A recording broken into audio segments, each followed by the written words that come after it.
Bridgewater, New Jersey, CNN, in 1962. As the United States and the Soviet Union wobbled toward nuclear confrontation, then-President John F. Kennedy got his predecessor on the phone. "What's your judgment as to the chances they'll fire these things off?" Kennedy asked Dwight Eisenhower, a retired Army general whom he'd once derided as a cold bastard. Consultation between two presidents during moments of crisis was once routine. When Harry Truman faced calamity in Europe, he secretly asked Herbert Hoover, one of his predecessors, for help. When Barack Obama faced a humanitarian crisis after an earthquake rocked Haiti, he called on Presidents Bill Clinton and George W. Bush to step in. Now, as North Korea presents fresh nuclear danger, those types of consultations appear to be history. President Donald Trump, 6 months into his presidency and facing simmering tensions in Asia, has not only ignored his predecessors, he's rekindled his deep-seated animosity for the man who handed him the nuclear codes. This week, as Pyongyang issued threats to launch missiles at Guam, Trump retweeted a series of messages that criticized Obama, including an unscientific Twitter poll that had been inactive for days. "Who is a better president of the United States?" the poll asked, using the hashtag #Obama. Data notes that the state of Illinois will now mark August 4th, the former president's birthday, as Barack Obama Day.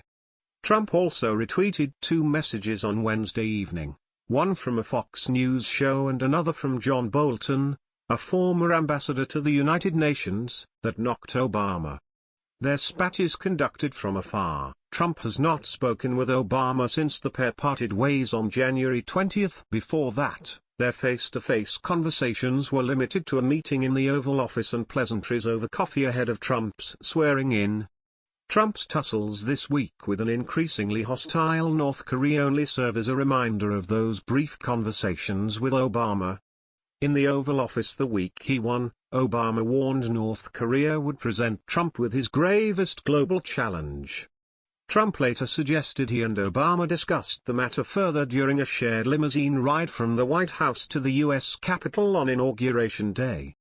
It was the last time they spoke.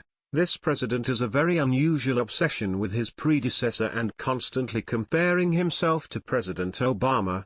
Derek Chollet, former Assistant Defense Secretary under Obama.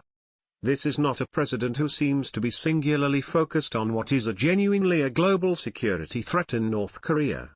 "I think he has got to be shaking his head," Chollet said of the former president.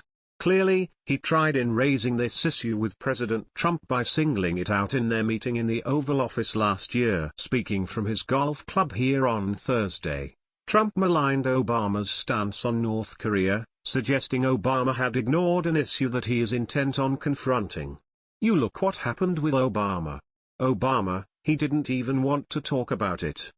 "But I talk," Trump said on the steps of his clubhouse. "It's about time. Somebody has to do it. Somebody has to do it." Much of Trump's initial governing agenda has focused on reversing Obama's legacy, either on climate change or trade or diplomatic relations with Cuba. Trump has grown frustrated in areas he hasn't been able to separate himself from his predecessor, according to a senior administration official. He's lashed out at his National Security Council for presenting strategies in Afghanistan and against ISIS that aren't markedly different from the previous administration's. When his team insisted he recertify Iran's compliance with the multi-nation nuclear deal, Trump balked and took the disagreement public. Obama, it seems, is never far from Trump's mind, at least based on his public comments and his statements on Twitter. "I inherited a mess," Trump said in February during the only solo press conference of his presidency. "It's a mess. At home and abroad, a mess." Standing next to Polish President Andrzej Duda, Trump blamed Obama for Russia's meddling in the 2016 election, saying that he did nothing to counter their attempt to help Trump and damage Clinton.